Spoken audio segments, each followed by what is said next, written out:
मित्रों नमस्कार, मैं हूं डॉक्टर के पी चंद्रा, एक फैमिली फिजिशियन तथा डायबिटीज स्पेशलिस्ट। सबसे पहले हम लोग बात करें हीट क्रैम्प्स के बारे में। हीट क्रैम्प बहुत ही कॉमन है। आपने कई बार देखा होगा, आजकल क्रिकेट का मैच चल रहा है, प्लेयर्स हैं, खेल रहे हैं और एकाएक उनके मांसपेशियों में तनाव आ जाता है, अकड़न आ जाता है। तो ये क्यों होता है? ये इसलिए होता है कि जब आपका बॉडी हीट के बैलेंस के लिए बहुत ज़्यादा पसीना निकालता है तो पसीने में पानी और इलेक्ट्रोलाइट दोनों जाते हैं। अब ये जो फ्लूइड लॉस हुआ, अगर उसमें सिर्फ पानी के द्वारा डिहाइड्रेशन किया गया तो शरीर के अंदर के नमक की मात्रा कम हो जाती है। तो हाइपोनेट्रीमिया होने के कारण मसल में क्रैम्प्स आने लगते हैं। इसको आप कैसे पहचानेंगे? तो यूजुअली पसीना चल रहा होता है तो हमारा जो व्यक्ति जिसको हीट क्रैम्प हुआ है उसका स्किन बहुत ही कोल्ड और मॉइस्ट होगा, लेकिन बॉडी का टेम्परेचर, कोर टेम्परेचर हो सकता है थोड़ा सा ज़्यादा हो या नॉर्मल हो।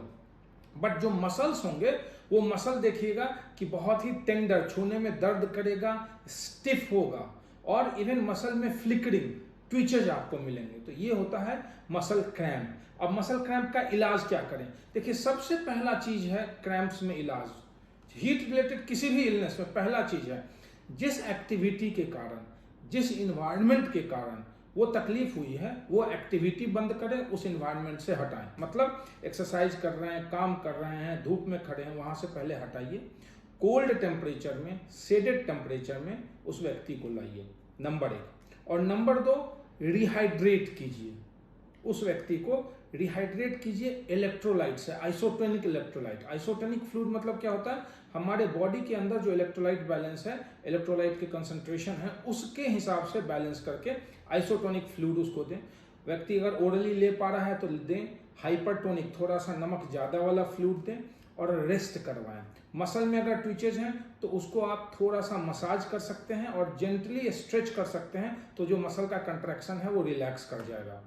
एक बहुत ही महत्वपूर्ण चीज है कि अगर किसी व्यक्ति को हीट क्रैम्प्स हुए हैं तो एटलीस्ट 48 आवर्स, 2 दिन के लिए उसे रेस्ट लेना चाहिए।